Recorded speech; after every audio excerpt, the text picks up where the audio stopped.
السلام عليكم ورحمة الله وبركاته وسلامتين صاحب اللمانتين مeel kasta aad joogtaan soo dhawaada waxaan baranaynaa sida gmailka loo samaysto. Let's do it. Halkaas si fudud waxaad halkaa ku qoraysaa meesha search boxka waxaad ku qoraysaa gmail.com baa qoraysaa gmail.com markaa qorto anigu intaan ii soo saaray laga yaabo adigu inuu wax kale ku soo saaro laakiin systemka waa raacaysaa. marka halka meesha ay ku qoran tahay use another account cusub isticmaal because account badan ku jiro laakiin kan use-ka another kan ku dhufanaya markaan ku dhufto boss-kani waxa la gelinayaa mid samaysan laakiin haddii rabto mid cusub inaad samayso hoos imaanaysa create meesha ay ku qoran tahay ayaad ku dhufanaysaa create aan dhaho halka wuxuu ku soo saaraya laba qaanadood oo midna my box myself ay tahay midna to manage my business ay tahay marka myself ku dhufanaysaa waxa ku soo baxday sida tan halkan waxaan ku qorayaa magacaygan ku qorayaa Noor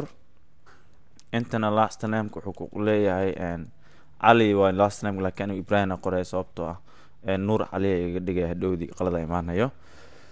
meeshan username-ka waxa ka dhigaysaa whatever you like wax kasto aad jeceshahay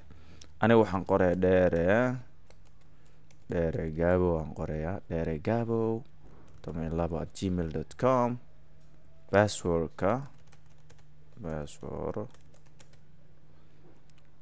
confirm leeyahay waa ku celinaysaa kii aad qortay ku celinaysaa meeshani then next leedahay next marka dhahdo halka waxa gelinaysaa phone number kaaga gelinaysaa soo gelinaysaa halkaas waxa gelinaysaa numberka marka soo geliyo halkan recovery email waay email oo hadhowdi markii wax ka dhumaan ama base aad micnaha oo password hilmaantay ama base ama hadhowdi markii meesha wax kugu soo diraayo waay marka optional waay kan hadii optional ay ku qoran tahay waad isiga tagaysaa halka maantaga January aan leeyahay 15 keedan dhaya intana 190 dhaya genderkana male iyo female waxa tahay male waa nin female waa dumar kala siinaya okay next aan leeyahay markaani halka waa termska ama preface and termska oo Google ay leedahay waay wad akhrinaysaa then hoos imaanaysa I agree leedahay meesha I agree marka dhahdo dabcan waa uu sameysmaya waa step ugu dambeeyo waay oo gmail-ka ku sameysmo then caadi uu ku noqonaya toiletmo waan eegayna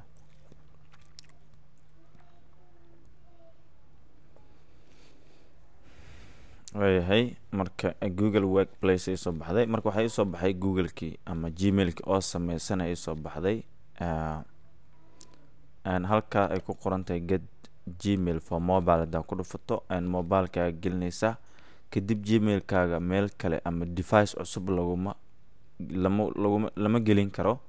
hadii la geliyay wuxuu u baahan yahay confirmation code u baahan yahay oo telefoonka soo diraya si aan lagu xadin gabi ahaan marka aad iyo aad u mahadsantiin Gmail-ka sida loo sameeyo sidaan waaye hadii waxa laga yaabo mararka qaar inuusan toos ku dhex keenin oo banaanka uu keeno oo sidan oo kale ay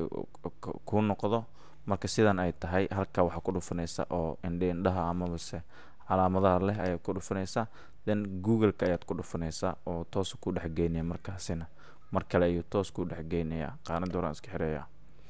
waa kana waa uu keenay marka sidan ayuu noqonayaa habka Gmail-ka loo sameeyo aad iyo aad way u fududahay waan mahadsantiin